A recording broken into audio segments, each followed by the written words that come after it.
أعوذ بالله من الشيطان الرجيم بسم الله الرحمن الرحيم وإن من أهل الكتاب لمن يؤمن بالله وما أنزل إليكم وما أنزل إليهم خاشعين لله لا يشترون بآيات الله ثمنا قليلا أولئك لهم أجرهم عند ربهم إن الله سريع الحساب يا أيها الذين آمنوا اصبروا وصابروا ورابطوا واتقوا الله لعلكم تفلحون صدق الله العظيم.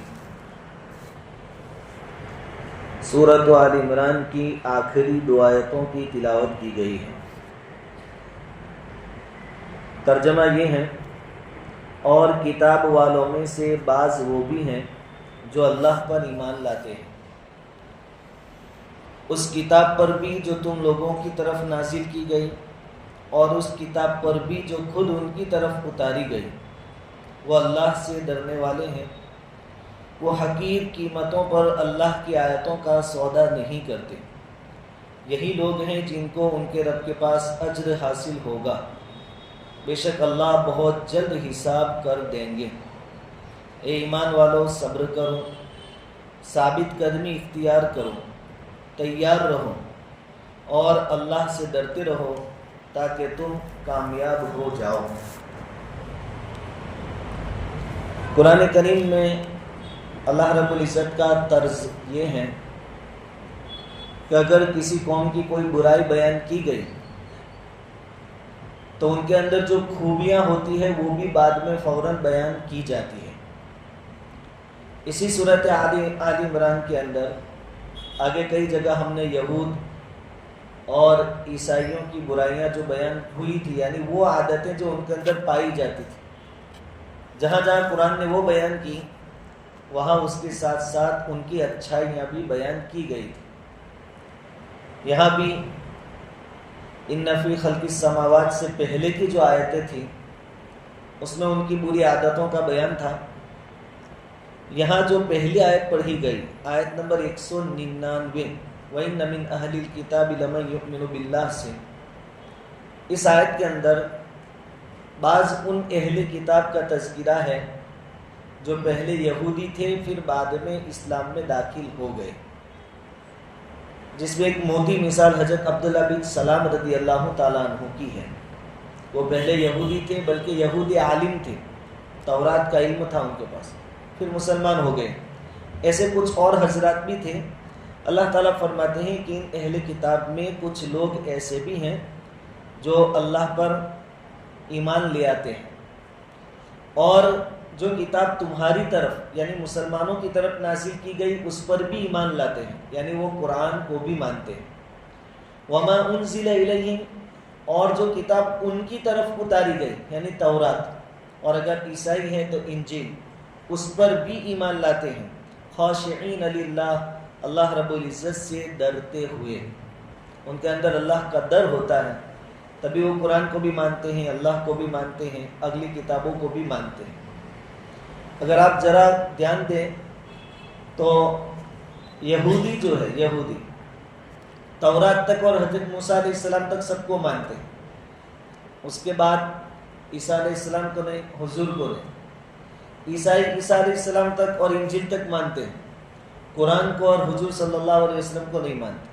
لیکن ہم مسلمان ایسے ہیں، اسلام کے ماننے والے ایسے ہیں کہ ہم تو جو کلمات پڑھتے ہیں اس کے اندر کیا ہے؟ آمنت باللہ وملائکتہ وکتبہ، اللہ نے جتنی کتابیں آسمان سے نازل فرمائی ہمارا ایمان سب کے اوپر. ورسلہ، جتنے رسول اللہ تعالیٰ نے دنیا میں نازل فرمائے، مبعوث فرمائے، تمام کے اوپر ایمان.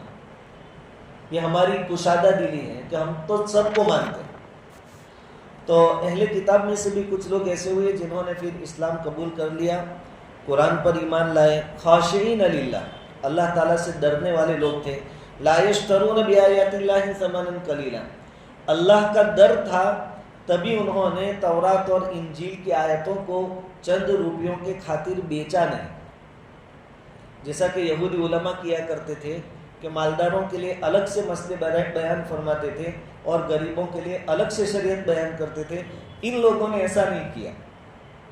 اسی طرح عیسائی غلو کر گئے محبت میں عیسیٰ علیہ السلام کی، بہت آگے بڑھ گئے اور انہوں نے عیسیٰ علیہ السلام کو اللہ کا بیٹا قرار دیا۔ لیکن یہ جو مسلمان ہوئے عیسائیوں میں سے، انہوں نے عیسیٰ علیہ السلام کو اللہ کا بیٹا قرار نہیں دیا، یعنی شرک نہیں کیا انہوں نے۔ لا یشترون بآیات اللہ ثمنا قلیلا، وہ اللہ کی آیتوں کو بیچ کر تھوڑا سا ثمن قیمت حاصل نہیں کرتے تھے۔ اولئک لہم اجرہم عند ربہم، ایسے لوگوں کا اجر ہے ان کے رب کے پاس۔ جیسے ایمان والوں کو جنت ملے گی، اجر و ثواب ملے گا، ایسے ان لوگوں کو بھی جنت ملے گی اور اجر و ثواب دیا جائے گا۔ ان اللہ سریع الحساب، بے شک اللہ بہت جلد حساب کر دیں گے۔ چاہے پوری کائنات جمع ہوگی اور سب کے حساب کتاب کا مسئلہ ہوگا، لیکن اللہ رب العزت نے اپنے بارے میں بتایا کہ یہاں کے اتنی دیر لگنے والی نہیں ہے۔ نامہ اعمال لکھے جا چکے ہیں اور فرشتے لکھ رہے ہیں، ان کو ہوا میں اڑا دیا جائے گا۔ جنتیوں کو سیدھے ہاتھ میں ملے گا، دوزخیوں کو پیٹھ کے پیچھے سے ملے گا، اور انسانوں سے کہا جائے گا کہ تم پڑھو، اقرا کتابک، اپنا نامہ عمل پڑھ لو اور اپنا حساب لگا لو کہ تمہارا ٹھکانہ کیا ہونے والا ہے۔ اللہ تعالیٰ بہت جلد حساب لے لیں گے، اس میں کہیں بہت زیادہ ٹائم لگنے والا نہیں ہے۔ جب جلدی حساب ہوگا تو ان لوگوں کو بدلہ بھی جلدی مل جائے گا۔ اس کے بعد یہ آخری آیت ہے، آیت نمبر 200، یا ایھا الذین آمنوا اصبروا وصابروا ورابطوا واتقوا اللہ لعلکم تفلحون، اے ایمان والو صبر کرو۔ اسی طرح صبر یعنی تکلیفوں پر صبر کرو۔ وصابروا، جب دشمنوں سے مقابلے کی نوبت آوے تو پھر مقابلے میں صبر کرو۔ ایک تو ہے مصیبتوں پر صبر اور ایک ہے مقابلے کے وقت صبر کرو۔ ورابطو، اور جب مقابلے یعنی دشمن سے مقابلے کا احتمال ہو، چانس ہو، تو اس وقت تم مقابلے کے لیے بالکل تیار رہو، پہلے سے تیار رہو۔ مسلمان غافل نہیں رہتے، تو ابھی کے سب مسلمان غافل ہیں، لیکن قرآن کی تعلیم تو کیا ہے؟ پہلے سے تیار رہو۔ ایک اور جگہ اللہ تعالیٰ نے فرمایا وَأَعِدُّوا لَهُم مَّا اسْتَطَعْتُم مِّن قُوَّةٍ وَبِرِبَاطِ الْخَيْلِ، گھوڑے باندھے رکھو اور زمانے کے اعتبار سے جو ہتھیار ہو سکتے ہیں اس سے بالکل لیس رہو، اسلام کی حفاظت کے لیے، اپنے ایمان کی حفاظت کے لیے، کوئی کسی پر ظلم نہ کرے، اس لیے اللہ رب العزت کا نظام برابر زمین پر چلتا رہے، اس لیے پہلے سے مستعدی کے ساتھ رہو، پوری تیاری کے ساتھ رہو۔ یہ آیت گویا پوری سورت کا نچوڑ ہے، خلاصہ ہے، کیونکہ اس آیت کے اندر غزوہ احد کا واقعہ پوری تفصیل سے آیا تھا۔ تو آئندہ کے لیے اللہ تعالیٰ ہدایت دے رہے ہیں کہ تکلیف پر صبر، مقابلے کے وقت مضبوطی سے ثابت قدم رہنا اور ہمیشہ اس کی تیاری میں رہنا۔ اور چوتھا کام واتقوا اللہ لعلکم تفلحون، اور اللہ سے ڈرتے رہنا تاکہ تم کامیاب ہو جاؤ۔ تو کامیابی چاہتے ہو، جہاں بھی قرآن میں کامیابی کا لفظ آتا ہے وہ آخرت کی کامیابی، تو وہاں کی کامیابی یقیناً ملے گی، اس میں کوئی شک نہیں۔ اگر تم آخرت کی کامیابی چاہتے ہو تو یہ 3 کام تم کرو: صبر، مصابرہ مقابلے کے وقت صبر، اور مرابطہ یعنی تیاری پہلے سے، احتمال ہو اس وقت، چانس ہو لڑائی کا، جنگ کا، اس وقت پہلے سے تیاری کرو۔ اس آیت میں پہلا لفظ آیا ہے صبر۔ صبر کا لفظی ترجمہ دیکھنے جا رہے ہیں ڈکشنری کے اعتبار سے، تو اس کا معنی ہوتا ہے روکنا یا باندھنا، اور قرآن اور حدیث کی لینگویج میں اگر صبر کا مطلب ڈھونڈنے جاوے تو قرآن اور حدیث کی اصطلاح میں نفس کو خلاف طبیعت چیزوں پر جمائے رکھنا، اس کو صبر کہتے ہیں۔ نفس کو خلاف طبیعت چیزوں پر جمائے رکھنا اس کو صبر کہتے ہیں۔ اب خلاف طبیعت چیزوں پر جمائے رکھنا اس کی 3 قسمیں ہو، یعنی صبر کی 3 قسمیں۔ صبر علی الطاعات یعنی نیک کاموں پر نفس کو جمائے رکھنا، چاہے آپ کو بہت مشکل معلوم ہو، بالکل دل نہ کرتا ہو، لیکن عبادت پر، نیکیوں پر نفس کو جمائے رکھنا یہ بھی صبر ہے۔ بھائی روزہ رکھنا، بھوکا پیاسا رہنا کس کو پسند ہوگا؟ تو بھی بس جو لوگ یوں کہتے تھے کہ بھائی ہم سے تو نہیں بنے گا، وہ بھی رکھ رہے ہیں، اپنے نفس کو جمایا ہے۔ پھر تھکا ماندہ آدمی جب رات کو آتا ہے تو 20 رکعت ایکسٹرا بڑھ جاتی ہے تراویح، آدمی سلام پھرتے ہی پھر سے 2 رکعت کے لیے کھڑا ہو جاتا ہے۔ یہ صبر ہے، یہ جو ان اللہ مع الصابرین واللہ یحب الصابرین، اللہ صبر کرنے والوں کے ساتھ ہے، صبر کرنے والوں کو ثواب دیں گے، یہ بھی صبر ہے، عبادتوں پر صبر کرنا۔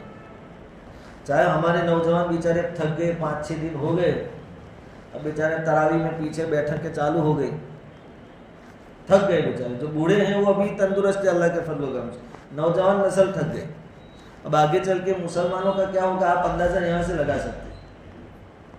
شکایتیں آ رہی ہے کہ واٹس ایپ دیکھ رہے ہیں پیچھے صحن میں بیٹھ کر، بلکہ بیڑی اور سگریٹ پی کر جو رکھی تھی وہ تو کل مجھے بھی دکھائی ایک آدمی نے۔ یہ ہماری نوجوان نسل ہے۔ بازی کرکٹ کا اسکور دیکھ رہے ہیں یہ نوجوان ہمارے ہیں، یہ صبر نہیں کر سکتے۔ اللہ تعالیٰ ہر ایک کو صبر عطا فرمائے۔ نفس نہ چاہے تو بھی اس پر جمے رہنا، یہ صبر ہے۔ یہ کیا نفس نے تقاضا کیا یار تراویح کون پڑھے، تو یہ آدمی مسجد سے غائب ہو گیا، یا مسجد میں آ بھی گیا اور دیکھا معلوم ہے کہ پہلی رکعت تو بہت لمبی ہوتی ہے، تو پھر پیر لمبے کر کے بیٹھے پھر امام صاحب اللہ اکبر دے کر رکوع میں گئے، یہ جوائنٹ ہو گئے۔ یعنی قرآن کا کوئی ویلیو نہیں ہے ان کے نزدیک، قرآن کا کوئی ویلیو نہیں۔ وہاں تک باتیں کریں گے، جب تک قرآن پڑھے گا امام وہاں تک یہ پیچھے باتیں کریں گے۔ ان کو سمجھنا چاہیے کہ ایسے موقع بار بار نہیں آتے۔ ایسا کر کے کہیں ہم ان لوگوں میں شامل نہ ہو جائے جن کے لیے جبرائیل نے بد دعا کی تھی اور حضور نے اس پر آمین کہا تھا، کہ ہلاک ہو جائے وہ آدمی جس کو رمضان کا مہینہ ملے پھر بھی وہ اعمال کے ذریعے اللہ کو راضی کر کے اپنی مغفرت نہ کروا سکے۔ تو اس پر سوچنا چاہیے کہ کہیں ہم ان لوگوں میں تو شامل نہیں ہو رہے۔ تو صبر کی ایک قسم ہے نیکیوں پر صبر کرنا، جمے رہنا۔ صبر کی دوسری قسم ہے صبر عن المعاصی، گناہوں سے بچنا، رکے رہنا، یہ بھی صبر ہے۔ نفس تقاضا کرتا ہے، شیطان ورگلا رہا ہے اور گناہ کا موقع بھی ہے، لیکن آدمی اللہ کے خوف سے رک گیا کہ نہیں میں گناہ نہیں کروں گا، اللہ کو ناراض نہیں کروں گا، یہ بھی صبر ہے۔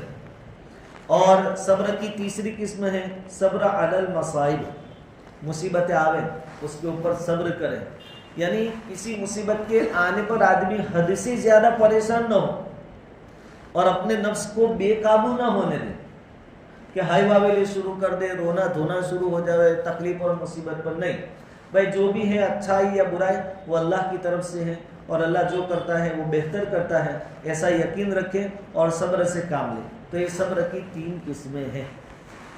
آیت میں دوسرا لفظ ہے وصابرو، مصابرت، یہ بھی صبر سے نکلا ہے، اور عربی گرامر کے حساب سے اس کے معنی ہوں گے دشمن کے مقابلے میں ثابت قدم رہنا۔ جب لڑائی ہوتی ہے جان کی بازی لگتی ہے، اور جب یہ آیت نازل ہو رہی تھی اس وقت لڑائی یہ وہ والی ابھی جو چلتی وہ والی نہیں ہوتی تھی کہ بہت اوپر سے بم گرا کر چلے گئے اور اپنی بہادری دکھائی، نہیں ایسے نہیں ہوتی تھی۔ پہلے زمانے میں میدان میں دونوں جماعتیں جمع ہوتی تھی آمنے سامنے، اور جیسے نماز کے لیے صفیں لگائی جاتی ویسے صفیں لگتی تھی، اور لڑائی سے پہلے عام طور پر ادھر سے 2-4 بہادر نکلتے اور اعلان کرتے، للکارتے کہ تمہارے اندر سے ہے کوئی مائکا لال آ جائے، تو پہلے جو شورما ہوتے تھے ان کا مقابلہ ہوتا تھا، پھر عام لڑائی ہوتی تھی، آدمی کی جان حلق میں آ جائے۔ وَزُلْزِلُوا حَتَّى يَقُولَ الرَّسُولُ وَالَّذِينَ آمَنُوا مَعَهُ مَتَىٰ نَصْرُ اللَّهِ، جان حلق میں آ جاتی تھی، ایسی لڑائیاں ہوتی تھی۔ اس وقت آدمی صبر کے ساتھ میدان میں ڈٹا رہے۔ وصابروا، یہ تمام مسلمانوں سے اللہ رب العزت کا حکم ہے کہ ایسا کبھی موقع آ جاوے تو میدان سے بھاگنا نہیں ہے، ہائی واویلیں نہیں کرنی ہے، مضبوطی کے ساتھ دشمن کے مقابلے میں کھڑے رہنا ہے۔ وصابروا۔ اور تیسرا لفظ ہے ورابطو، یعنی مرابطہ، یہ لفظ بنا ہے ربط سے، اور ربط کا معنی ہوتا ہے جوڑنا، باندھنا۔ اس کا کیا مطلب کہ قرآن اور حدیث کی اصطلاح میں دیکھنے جاوے تو پھر مفسرین نے اس کے 2 معنی بیان کیے، ربط اور رباط۔ رباط کس کو کہتے ہیں؟ پہلا مطلب تو یہ ہے کہ اسلامی سرحدوں کی حفاظت کے لیے जंगी घोड़े और जंगी सामान के साथ मुसल्लह रहना, हथियार पहन कर रहना या तैयारी के साथ रहना, ताकि दुश्मन इस्लामी सरहद की तरफ रुख करने की हिम्मत न कर सके। इसको कहते हैं मुराबिता। इस्लामी सरहद की हिफाजत के लिए घोड़ों का ज़माना हो तो घोड़ों के ज़रिए, या जिन हथियारों का ज़माना हो उन हथियारों के ज़रिए बिल्कुल मुसल्लह रहना, हथियार बंद रहना, ताकि हमारी तैयारी देखकर दुश्मन इस्लामी मुल्क की तरफ निगाह उठाकर न देख सकते। एक तर्जमा ये है रिबात, और इसकी बहुत सारी फजीलतें हदीस में वारिद हुई हैं। और रिबात का दूसरा तर्जमा है कि बाजमात नमाज की ऐसी पाबंदी करना कि एक नमाज के बाद ही से दूसरी नमाज के इंतज़ार में आदमी रहे, ये भी रिबात है। रिबात का एक तर्जमा और मतलब था इस्लामी सरहदों की हिफाजत के लिए तैयार रहना, और रिबात का दूसरा मतलब ये भी होता है कि आदमी को नमाज के साथ इतना ताल्लुक़ हो जावे, इतना लगाव हो जावे कि अभी एक नमाज पूरी हुई तभी से आने वाली नमाज के इंतज़ार में रहे, ये भी रिबात है। और इसकी भी फजीलत हदीस में वारिद हुई है। लेकिन पहली जो किस्म है, पहला जो मतलब बयान किया गया, उसकी फजीलतें बहुत ज़्यादा वारिद हुई हैं कि इस्लामी सरहदों की हिफाजत के लिए तैयार रहना। तो उन अहादीस में चंद हदीसें इसके अंदर मैंने जमा की हैं कि रिबात जो है इस्लामी सरहद की हिफाजत, उसमें दो पोजीशन हो सकते हैं, दो हालात हो सकते हैं। एक तो इस्लामी लश्कर तैयार है, सामने कोई खतरा नहीं है, लेकिन बस पेशगी एडवांस में इस्लामी लश्कर तैयारी कर रहा है, प्रैक्टिस कर रहा है, जंग की मश्क कर रहा है। तो कहा कि चाहे खतरा नहीं है फिर भी अगर तैयारी में लगा है तो इसका भी सवाब मिलेगा। और ऐसे मौक़ों पर मसले के हिसाब से आदमी अपने बीवी बच्चों के साथ सरहद पर रहना चाहे और मश्क और प्रैक्टिस से फारिग होने के बाद खेती बाड़ी करना चाहे, कारोबार करना चाहे, सब उसके लिए जायज़ है, लेकिन इसका सवाब जारी रहेगा। जबकि दुश्मनों की तरफ से अभी कोई खतरा नहीं है, ये यूं ही प्रैक्टिस चल रही है, तैयारी चल रही है, तो अपने बीवी बच्चों को साथ में रख सकता है। और दूसरी शक्ल ये है कि भाई दुश्मन सामने आ चुके हैं और दुश्मनों से खतरा है, और यहाँ पर इस्लामी लश्कर मश्क कर रहा है, प्रैक्टिस कर रहा है, तो उस वक्त मसले के हिसाब से ये अपने बीवी बच्चों को अपने पास नहीं रखेगा, क्योंकि उनको अपने पास रखेगा तो उनके अंदर मशगूल होगा आदमी, उधर ध्यान और तवज्जो कम होगी, और इसको भी बहुत सवाब मिलेगा दोनों तरफ, चाहे मुकाबले की तैयारी हो या अभी दुश्मनों की तरफ से कोई तैयारी ना हो, यूं ही मुसलमान तैयारी करते हो, दोनों सूरतों में रिबात के फ़ज़ाइल बेशुमार हैं। बुखारी शरीफ में हज़रत सहल बिन साद साइदी रज़ी अल्लाह तआला अन्हु से रिवायत है कि नबी करीम सल्लल्लाहु अलैहि वसल्लम ने इरशाद फरमाया कि अल्लाह के रास्ते में एक दिन का रिबात, यानी एक दिन तैयारी करना, सरहद की हिफाजत करना, एक दिन तमाम दुनिया और दुनिया की तमाम चीज़ों से बेहतर है। दुनिया और दुनिया की तमाम चीज़ों से बेहतर है। और मुस्लिम शरीफ की रिवायत है हज़रत सलमान रज़ी अल्लाह तआला अन्हु से कि नबी करीम सल्लल्लाहु अलैहि वसल्लम ने फरमाया, एक दिन रात का रिबात एक महीने के मुसलसल रोज़े और तमाम रात इबादत में गुजारने से बेहतर है। आदमी इस्लामी सरहद की हिफाजत के लिए एक रात दिन सरहद पर गुजारे तैयारी के साथ, तो मुसलसल एक महीने तक रोज़े रखने का जो सवाब है उससे ज़्यादा सवाब उसको मिलेगा, और मुसलसल एक रात इबादत में गुजारने का जो सवाब है उससे ज़्यादा सवाब उसको मिलेगा। और अगर वो उसी हाल में मर गया, तो भाई तैयारी कर रहा था, फिर लड़ाई हुई और आदमी मर गया, तो उसके अमल रिबात का रोज़ाना सवाब हमेशा के लिए जारी हो जाएगा, क़यामत तक सवाब, क़यामत तक उसका सवाब लिखा जाएगा, और अल्लाह ताला की तरफ से उसका रिज़्क जारी रहेगा, और वो शैतान से मामून और महफूज रहेगा। ये फ़ायदा है इस्लामी सरहदों की हिफाजत के लिए अपना जान माल कुर्बान करने और तैयारी में लगे रहने का, ये फ़ायदा है। अबू दाऊद शरीफ में एक रिवायत है हज़रत फुज़ाला बिन उबैद से कि नबी करीम सल्लल्लाहु अलैहि वसल्लम ने फरमाया कि हर मरने वाले का अमल उसकी मौत के साथ ख़त्म हो जाता है। आदमी जब तक ज़िंदा था नेकियां कर रहा था तो वो फरिश्ते लिख रहे थे, अब मर गया तो ख़त्म हो गया।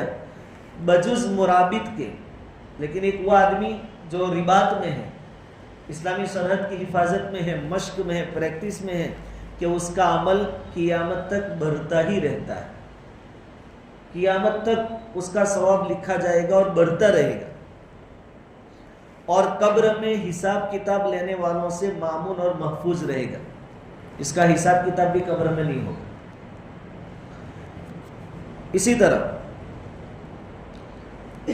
इब्ने माजा के अंदर एक और रिवायत है हज़रत अबू हुरैरा रज़ी अल्लाह ताला अन्हु से कि नबी करीम सल्लल्लाहु अलैहि वसल्लम ने इरशाद फरमाया, मन माता मुराबितन फी सबीलिल्लाहि उजरिया अलैहि अज्रु अमलिही अस्सालिह अल्लज़ी कान यअमलुहु, कि जो शख्स हालत रिबात में मर जाए, इस्लामी सरहद की हिफाजत में मर जाए, तो वो जो कुछ अमल सालेह दुनिया में किया करता था उन सब आमाल का सवाब बराबर जारी रहेगा।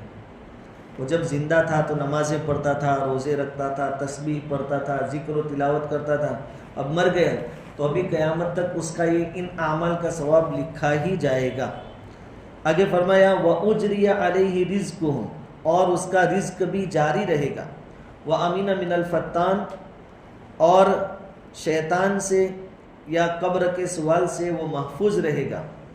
व बअसहुल्लाहु यौमल क़ियामति आमिनन मिनल फ़ज़ई, और क़ियामत के दिन अल्लाह ताला उसको ऐसा मुतमईन उठाएंगे कि महशर का कोई खौफ उस पर नहीं होगा, जबकि पूरी इंसानियत खौफ में होगी क़यामत के दिन, हश्र के दिन। लेकिन जिस आदमी ने इस तरह की कुर्बानी की है उसको ज़र्रा बराबर खौफ नहीं होगा। एक और रिवायत है, हज़रत उबय बिन काब रज़ी अल्लाह तआला अन्हु फरमाते हैं कि नबी करीम सल्लल्लाहु अलैहि वसल्लम ने इरशाद फरमाया कि मुसलमानों की कमज़ोर सरहद की हिफाजत इखलास के साथ एक दिन, सरहद का कोई इलाका वीक है, कमज़ोर है, वहाँ एक दिन कोई हिफाजत के लिए रहे, रमज़ान के अलावा दूसरे दिनों में करने का सवाब 100 साल के मुसलसल रोज़ों और रातों को जागकर इबादत करने से अफजल है।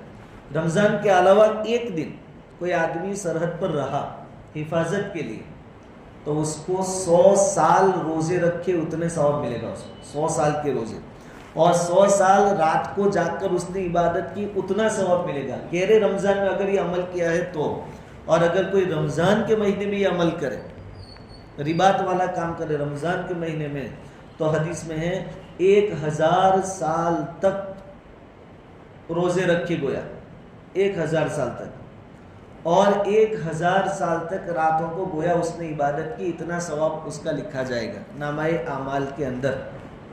और आगे फरमाया कि अगर अल्लाह ताला ने उसको सही सालिम अपने घर वालों की तरफ लौटाया, यानी जिंदा घर वापस आया, तो 1000 साल तक उस पर कोई गुनाह नहीं लिखा जाएगा। बाद की ज़िंदगी में कोई गुनाह हो भी गया तो वो लिखा नहीं जाएगा, और नेकियां लिखी जाती रहेगी, नेकियां लिखी जाती रहेगी, और उसके अमल रिबात का अज्र क़यामत तक जारी रहेगा।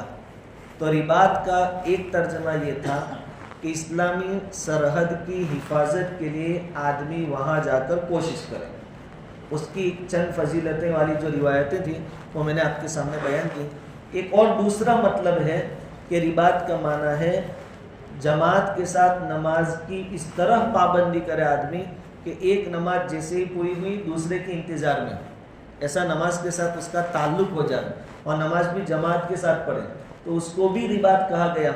और उसके बारे में भी रिवायत में आया है, हज़रत अबू सलमा बिन अब्दुर्रहमान रज़ी अल्लाह तआला अन्हु फरमाते हैं कि नबी करीम सल्लल्लाहु अलैहि वसल्लम ने फरमाया कि मैं तुम्हें वो चीज़ बताता हूँ जिससे अल्लाह ताला गुनाहों को माफ़ फरमा दें और तुम्हारे दर्जात बुलंद करें। वो चीज़ें ये हैं, कुछ चीज़ें ऐसी हैं जिससे अल्लाह गुनाह माफ़ कर देते हैं और दर्जात बुलंद करते हैं। एक है वज़ू को मुकम्मल तौर पर करना, वज़ू को कामिल तौर पर करना, बावजूद इसके कि सर्दी हो या किसी ज़ख्म और दर्द वगैरह के आज़ाए वज़ू का धोना मुश्किल नज़र आ रहा, कोई तकलीफ़ हो, तो अभी आदमी सवाब की नीयत से उसको बराबर धोए और कामिल और मुकम्मल वज़ू करें, तो इस अमल के बदले में अल्लाह ताला उसके गुनाह माफ़ फरमाते हैं और उसके दर्जात बुलंद फरमाते हैं।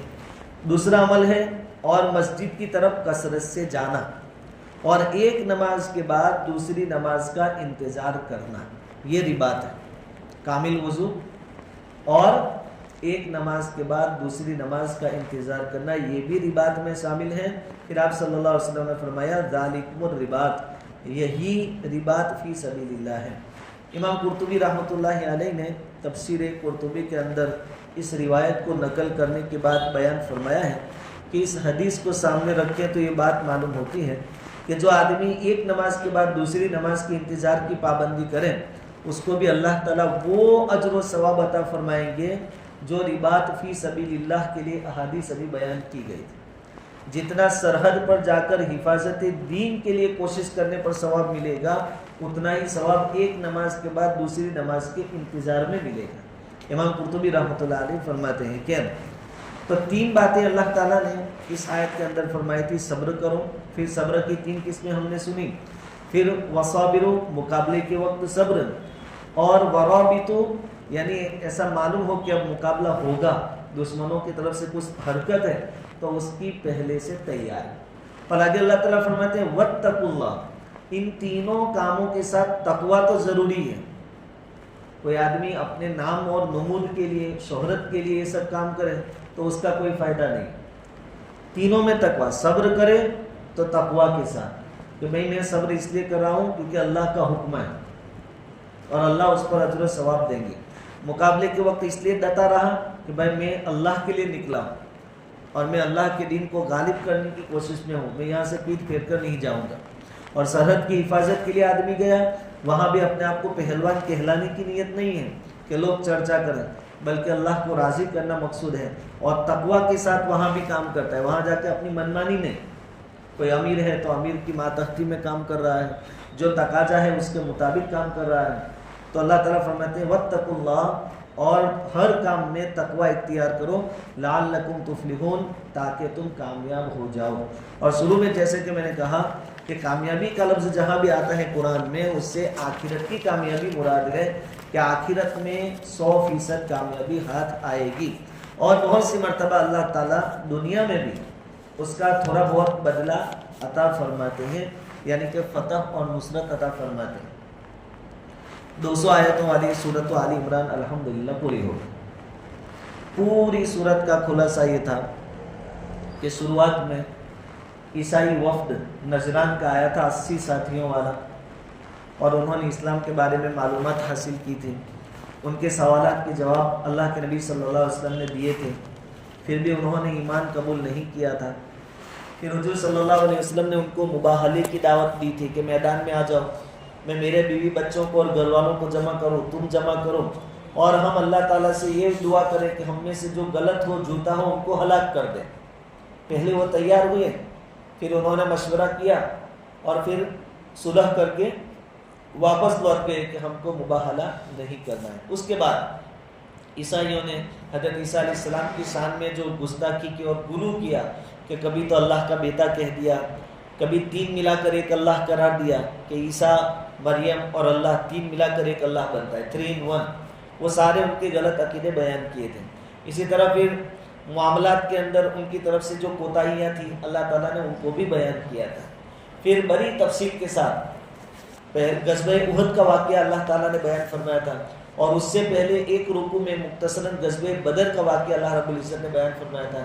फिर आखिर में वापस कलाम अहले किताब की तरफ मुंतकिल हुआ और यहूदियों को निशाने पर लिया गया, और उनके अंदर जो बुरी आदतें थी वो बयान की, और उनके अंदर अगर कुछ अच्छाइयाँ पाई जाती थी कुरान ने उसको भी बयान किया।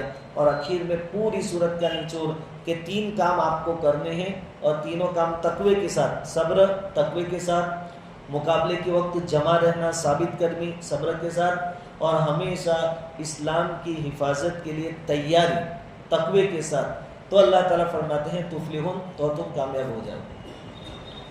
आज अगर हमें महसूस हो कि भाई हम नाकाम हैं, तो समझो कि ये तीनों काम हमारे अंदर नहीं पाए जाते। तीनों बातें हमारे अंदर, जैसा सब्र चाहिए वो भी नहीं है, मुसाबरा मुकाबले के वक्त सब्र वो तो बिल्कुल नहीं है, और मुराबता तो बिल्कुल नहीं है, पहले से कोई तैयारी या कुछ भी नहीं। सिर्फ मुसीबत आ जाती है, आने के बाद थोड़े हाई वावेले हम करते हैं, फिर रूटीन के हिसाब से अपनी अपनी ज़िंदगी में सब मशगूल हो जाते हैं। फिर एक और मुसीबत आती है, फिर हाई वावेले थोड़े सोशल मीडिया पर हम शुरू करते हैं, پھر روٹین کے مطابق ہم کو عادت پڑ جاتی ہے اور زندگی ہماری پھر وہی صبح شام شروع ہو جاتی. ایڈوانس کوئی تیاری ہماری طرف سے ہوتی نہیں ہے. اس لیے لعلکم تفلحون وہ ظاہر نہیں ہو رہا ہمارے سامنے کامیابی. اور تقریباً 3 صدیوں سے یا کم سے کم 2 صدیوں سے پورے عالم کے حساب سے دیکھنے جاوے تو مسلمانوں کا حال یہی ہے. ہاں جو لوگ اس راستے پر چل رہے ہیں وہ دنیا میں حالات بدل رہے ہیں. سپر پاور طاقتوں کے گھٹنے ٹیک رہے ہیں. جن کے پاس صبر ہے 1 لاکھ آدمی شہید ہو گئے. بچے عورتیں بیوہ ہو گئی, بچے یتیم ہو گئے, بوڑھے جوان سب مارے گئے. لیکن آج بھی جمے ہوئے ہیں. تب انہوں نے ظالموں کو اپنے گھٹنوں کے بل لا کر رکھ دیا. اور ان کی تیاریاں پہلے سے تھی. وہ رباط میں تھی, مسلسل سرحدوں کی حفاظت پر تھی. تو پھر اللہ تعالیٰ کی مدد اور نصرت بھی. 2 فائدے ان کو ہوئے, شہادتیں بھی ہوئی, اللہ تعالیٰ قبول فرمائے, اور ان کی فتح بھی ہوئی. اور یہ ساری چیزیں ہمارے اندر پائی جاتی نہیں ہیں. اللہ تعالیٰ وقت آنے سے پہلے ہم سب کو بیدار کر دیں. درود شریف پڑھیں.